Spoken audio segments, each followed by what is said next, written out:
बिस्मिल्लाहिर्रहमानिर्रहीम। अस्सलाम वालेकुम नाज़रीन, आप यूट्यूब चैनल देख रहे हैं। मैं इमरान खान हूँ। पेट्रोल की डीज़ल की कीमतें हुकूमत ने बढ़ा दी हैं। अगर आप एवरेज देखें तो लगभग 500 रुपये लीटर हो चुकी है पेट्रोलियम मसनूआत। जो पेट्रोल है, अब इससे पहले इन्होंने बढ़ा दी थी हाई ऑक्टेन की कीमत, वो तो बहुत ही ज़्यादा हो गई है। वो तो अब कोई डलवा ही नहीं सकता गाड़ी में। तो जो आम पेट्रोल है उसकी कीमत 458 रुपये, और जो डीज़ल है उसकी कीमत 520 रुपये इन्होंने कर दी है। वजह बता रहे हैं जी, जंग चल रही है खित्ते में, उसकी वजह से हम ये कीमतें बढ़ा रहे हैं। इमरान खान के दौरे हुकूमत में 150 रुपये वाला जो फ़ी लीटर पेट्रोल था वो आज 458 रुपये का है, और जो डीज़ल 146 रुपये का था वो आज 520 रुपये का है। जो तीनों ममालिक जंग लड़ रहे हैं वहाँ पे पेट्रोल की कीमतें नहीं बढ़ रही, लेकिन पाकिस्तान में पेट्रोल की कीमतें बढ़ रही हैं, लगातार बढ़ रही हैं। खित्ते के दीगर ममालिक को देख लेते हैं जो पेट्रोल पैदा नहीं करते, जो पेट्रोल इंपोर्ट करते हैं और इंपोर्ट करने के बाद उसको इस्तेमाल करते हैं। अफ़गानिस्तान को ले लें। Iran, Afghanistan, Bharat, Nepal, Sri Lanka, Ethiopia, Indonesia, Bangladesh, Japan, Australia, Korea, Myanmar, Vietnam, Mongolia. मैंने इन सारे ममालिक की लिस्टें निकाली हैं, और बहुत सारे ममालिक की, दर्जनों ममालिक। ये वो ममालिक हैं जो पेट्रोल पैदा नहीं करते, और जहाँ पे आमदन के ज़राए पाकिस्तान के बराबर या पाकिस्तान से थोड़े ज़्यादा ऊपर नीचे ऐसे ही हैं। इन सारे ममालिक के अंदर पेट्रोल पाकिस्तान से सस्ता है। तो जंग क्या खाली पाकिस्तान के लिए लग गई है? इंडिया भी इसी खित्ते में पाकिस्तान के बिल्कुल साथ, वहाँ भी पेट्रोल पाकिस्तान से बहुत सस्ता है। ये साथ आपके अफ़गानिस्तान है, अफ़गानिस्तान में पेट्रोल पाकिस्तान से बहुत सस्ता है। बांग्लादेश पाकिस्तान का हिस्सा था, हमारे जैसी हालात है, वहाँ ज़मीन में पेट्रोल तो नहीं निकलता ना, बल्कि पेट्रोल को वहाँ पहुँचने के लिए ज़्यादा ट्रेवल करना पड़ता है। वहाँ पेट्रोल बहुत सस्ता है। श्रीलंका में सस्ता है, नेपाल में सस्ता है जिसको कोई समंदर भी नहीं लगता, अफ़गानिस्तान को भी समंदर नहीं लगता, मंगोलिया, वियतनाम, हर जगह पेट्रोल सस्ता है, और पाकिस्तान के अंदर पेट्रोल महंगा है। हालांकि हमारे लिए तो आबनाए हुर्मुज़ भी खुली हुई है। पाकिस्तान के लिए आबनाए हुर्मुज़ खुली हुई है। पाकिस्तान के वज़ीर ख़ारजा ने नॉर्मली तो इसहाक डार झूठ ही बोलता है, कलमा पढ़ के भी झूठ बोलता है, अल्लाह का नाम लेके झूठ बोलता है। इसहाक डार जैसे आदमी ने भी कह दिया कि हमारे लिए तो 20 टैंकर्स ईरान ने छोड़ दिए हैं कि हम आबनाए हुर्मुज़ से गुजार सकते हैं। हमारे साथ तो ईरान ने मुआहदा कर लिया कि हम यहाँ से तेल निकाल सकते हैं, लेकर जा सकते हैं। फिर हमें सऊदी अरब भी सस्ता तेल देता है, ईरान भी सस्ता तेल देता है, हम रशिया से भी तेल खरीद सकते हैं। तो प्रॉब्लम तो कोई नहीं है। लेकिन इसके बावजूद जब तेल आ भी रहा है और सस्ता मिल रहा है, तो पाकिस्तान में ये हैरान कुन इजाफा तेल की कीमतों में क्यों हो रहा है? हम तो कोई जंग नहीं लड़ रहे ना, हमारी तो किसी के साथ जंग नहीं चल रही। हम तो शौकिया अमेरिका के कहने के ऊपर अफगानिस्तान के ऊपर फिदाई हमले कर रहे हैं, वो भी अमेरिका को यहाँ पे इस खित्ते में पाँव जमाने हैं आने वाली सर जंग के लिए।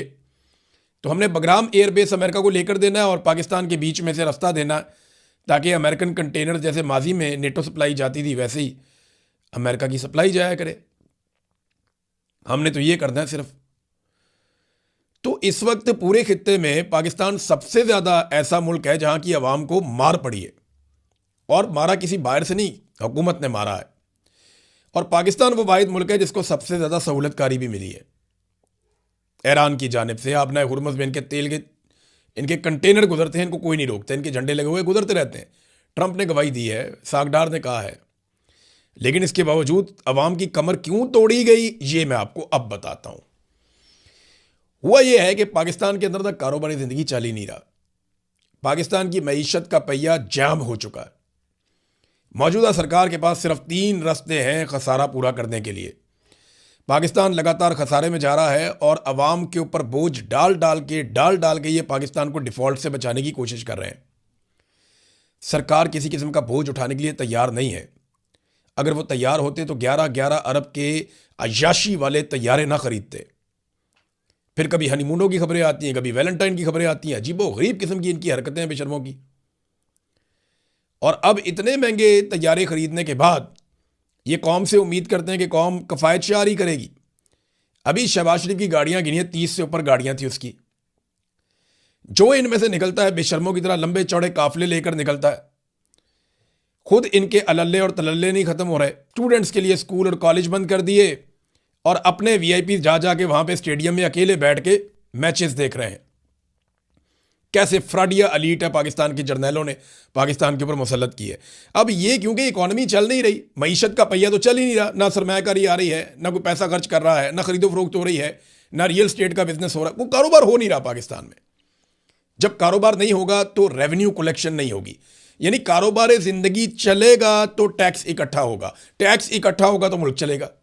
अब अगर कारोबार जिंदगी बंद हो गया हुकूमत की घटिया कारकर्दगी की वजह से और आवाम के अदम एतमाद की वजह से, तो 3 तरीके बचते हैं फिर।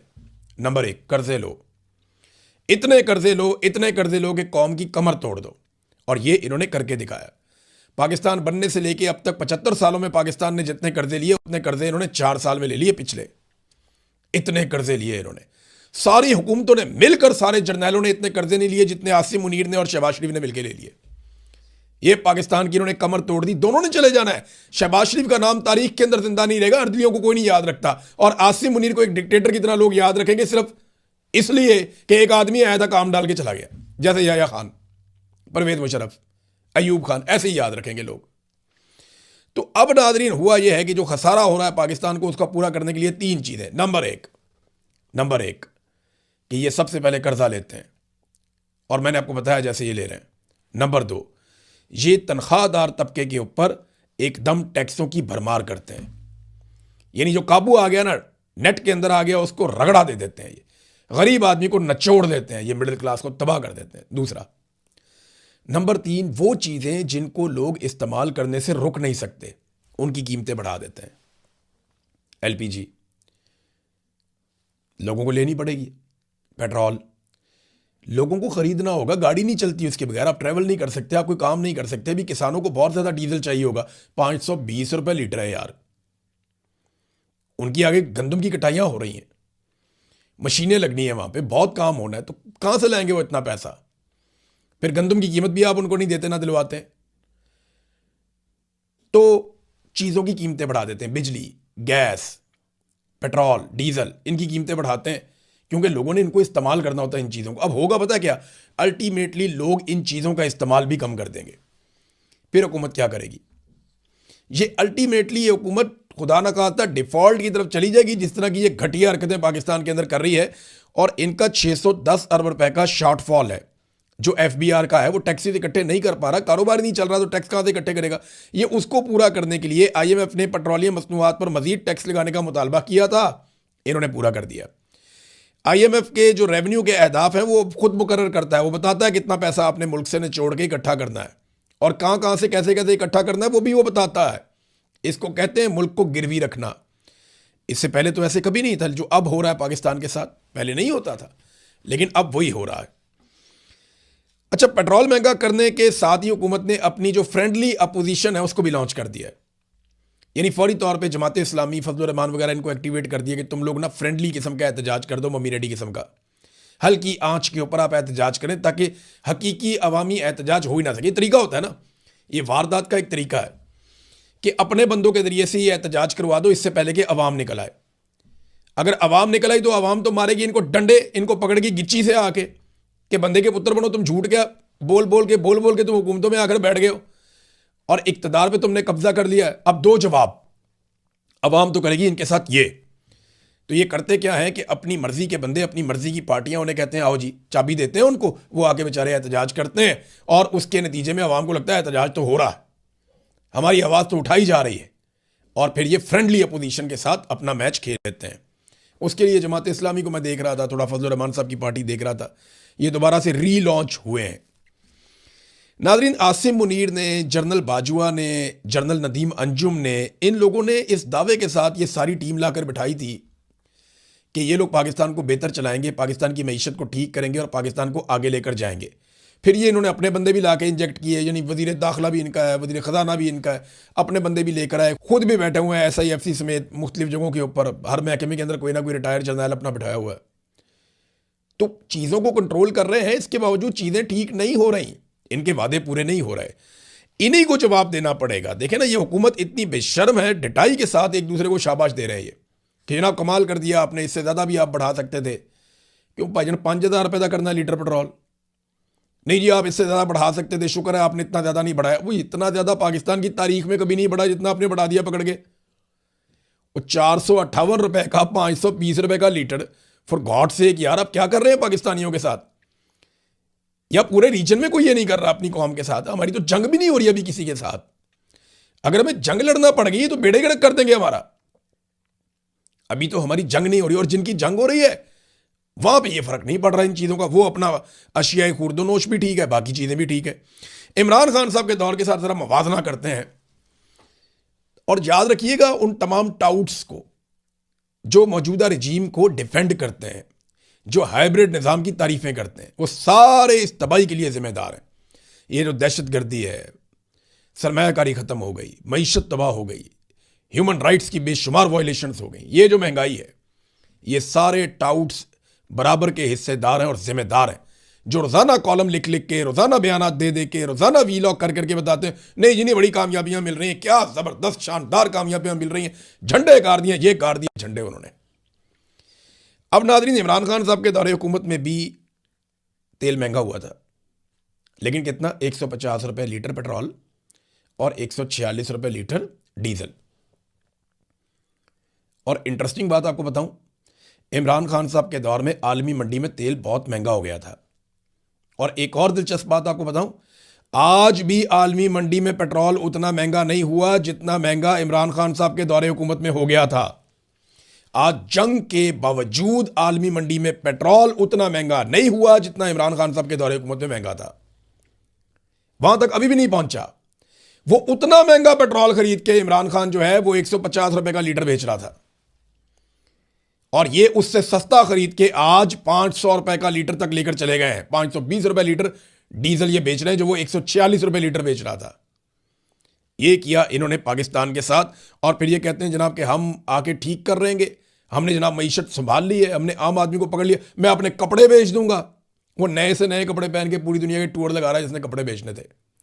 वो दूसरी जो कहती थी मेरे अब्बा ने दिल पे पत्थर रख लिया है, वो अब्बा दिखाई नहीं देता कहीं पे, अब किधर गया? वो कहती जी मेरा दिल अवाम के लिए धड़कता है, वो जनाब उसका दिल तैयारे के अंदर धड़क रहा है, जनाब तैयारा कदे इधर जा रहा है कदे उधर जा रहे हैं, उसकी लोकेशन छुपा रहे हैं। यहां से आप अंदाजा करें। इमरान खान ने कहा था मेरे पाकिस्तानियों मैं तो बर्दाश्त कर लूंगा, आपसे नहीं होगा। ये मामला उधर ही जा रहा है। वो तो बर्दाश्त कर रहा है ना, कौम के लिए, अपने लिए, अपनी जीत के लिए, अपनी तबीयत से मजबूर है कि वो हार मानता नहीं है, उसकी ट्रेनिंग में नहीं है। वो लड़ता जाएगा लड़ता जाएगा लड़ता जाएगा अपने मुल्क के लिए, अपने लिए। लेकिन उसने कहा था मैं तो बर्दाश्त कर लूंगा, आपसे नहीं होगा। तो पाकिस्तानियों को उसके साथ पूरी ताकत से उस वक्त खड़े होना चाहिए था जब वो ये बात बता रहा था। हम रूस से ले सकते थे तेल, हमने नहीं लिया। इमरान खान इसी रास्ते पे चल रहा था ना जिससे जर्नैलों को जो है वो मुसीबत पड़ गई थी। फिर अमेरिका से सिफारिशें करवा के वहां से साइफर आ गया और इमरान खान को निकाल के बाहर कर दिया। अभी रशिया ने एक दूसरा बहरी जहाज भी भिजवाया क्यूबा में। पहले एक भिजवाया था, अब दूसरा ही भिजवाया। ये 8-10 दिन का तेल अब उनके पास है। वो कहते हैं जी हम और भी भेज रहे हैं। ये अमेरिका को एक बहुत बड़ा चैलेंज है। अमेरिका क्यूबा को कमज़ोर करना चाहता है, रूस उसकी मदद कर रहा है।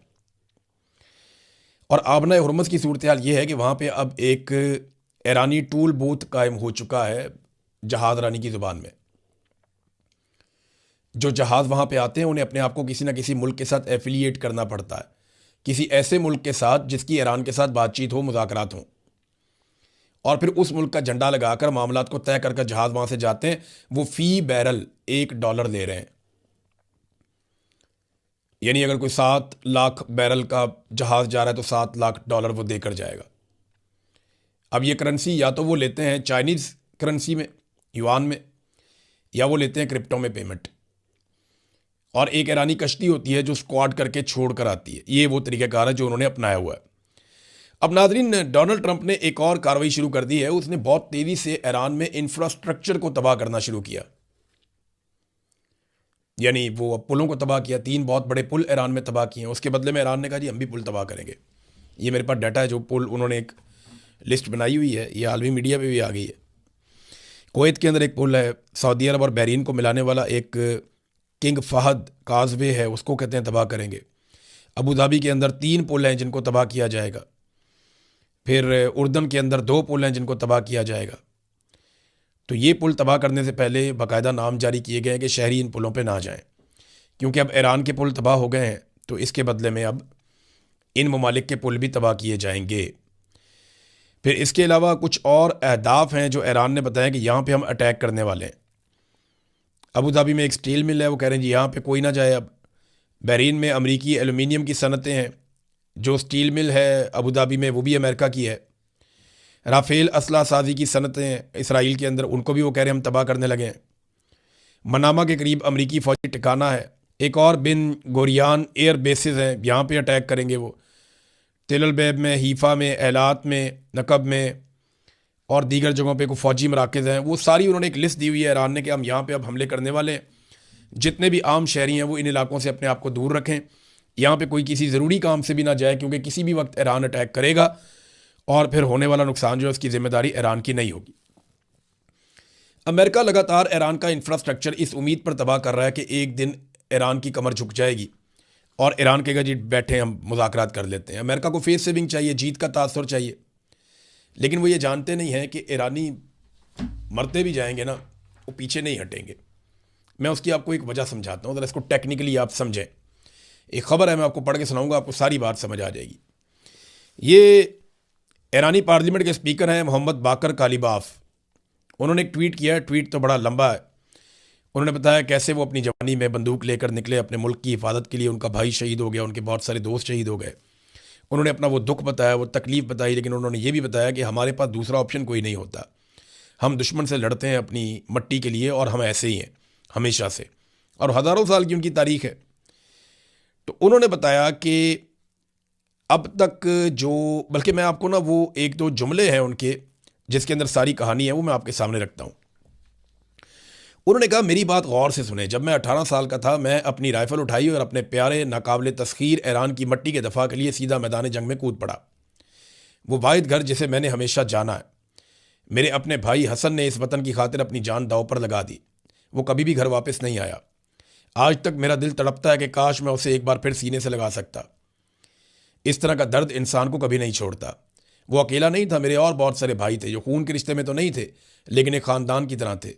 वो लोग जो शेरों की तरह लड़े और हमेशा के लिए मेरा हिस्सा बन गए। लेकिन हम यही तो कहते हैं कि हम अपनी पसंदीदा सरजमीन के लिए अपना सब कुछ, जो कुछ हमारे पास है, कुर्बान कर देते हैं। हमने ईरान के लिए अपनी जवानी, अपना खून और अपना हर आने वाला कल निछावर कर दिया। हम जंग पसंद नहीं है, लेकिन जब अपने वतन के दिफा का वक्त आता है तो हम में से हर एक सिपाही बन जाता है, अपनी कौम के दिफा में खड़े होने के लिए अपनी आमादगी का ऐलान करता है। मैं आपको एक सच्ची और दिल से निकली हुई बात बताता हूँ। ईरानी सिर्फ अपने मुल्क की दिफा के लिए बातें नहीं करते, हम इसके लिए अपना खून बहाते हैं। हमने पहले भी ऐसा किया है और हमसे दोबारा जब भी उम्मीद होगी हम ऐसा ही करेंगे। अगर आप हमारे घर पर हमला करने आएंगे तो आपका सामना पूरे ख़ानदान से होगा। हम पूरी तरह तैयार, मुसल्लह और सर उठाकर खड़े हैं। मुकाबला हमसे, आप मुकाबला करके देख लें। फिर इसके साथ साथ उन्होंने ये भी बताया कि 70 लाख ईरानी जो हैं वो इस लड़ाई को लड़ने के लिए आ गए हैं। यानी इसराइल और अमेरिका के साथ जंग के आगाज़ के लिए 70 लाख ईरानियों ने फ़ौजी खिदमात के लिए रज़ाकाराना तौर पर ख़ुद को जंग के लिए पेश कर दिया। मैंने को बताया थोड़े दिन पहले ये 10 लाख थे। अब एक हफ़्ता गुजरा है, एक हफ़्ते के अंदर जो है वो अब तक जो इनकी तादाद हो गई है वो 70 लाख हो गई है। वॉलंटियर्स, हम जंग लड़ना चाहते हैं। मुझे बताएं 70 लाख की फ़ौज के साथ कौन लड़ेगा? ये पूरा मुल्क ही लड़ने के लिए आ जाएगा। तो अमेरिका ने ना एक मुसीबत पाल ली है। इससे निकलने का सबसे बेहतर तरीका यह है कि इसके ऊपर डायलॉग किया जाए, और डायलॉग करने के लिए ईरान को उन ममालिक के साथ छोड़ा जाए जिनके साथ वो कंफर्टेबल है। जंगबंदी की जाए गैर मशरूत तौर पे, फौरी तौर पे। तमाम स्टेक होल्डर्स रुक जाएं, हमले बंद कर दिए जाएं, और फिर आबनाए हुर्मुज़ को खुलवाने के लिए और ईरान के साथ बातचीत करने के लिए एक टीम बनाई जाए आलमी सतह की, और उन ममालिक की जिन पे वो एतबार कर सकता है, जैसे कि स्पेन है, जर्मनी है, फ्रांस का किरदार भी उतना बुरा नहीं रहा, जापान बात कर सकता है, चाइना, रशिया बात कर सकते हैं। फिर मुसलमान मुल्कों को अगर आप देखें तो तुर्की, पाकिस्तान और मिस्र, हत्ता कि बहुत अच्छा रोल प्ले कर सकता है ओमान, कतर भी। तो ये एक सऊदी अरब का लीडिंग रोल होता है, लेकिन सऊदी अरब के साथ क्योंकि ईरान ने बहुत, उनकी सरजमीन से अटैक आए भी हैं ईरान पे और ईरान की जानिब से वापस भी गए हैं, तो वो ज़रा थोड़ा मुश्किल हो जाएगा।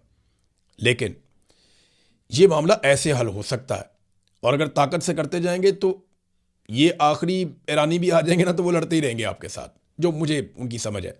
जैसे अफ़गानी हैं इसी तरह ये ईरानी भी हैं और ये लड़ेंगे। अब तक के लिए इतना ही, अपना ख्याल रखिएगा, अपने चैनल का भी। अल्लाह हाफ़िज़।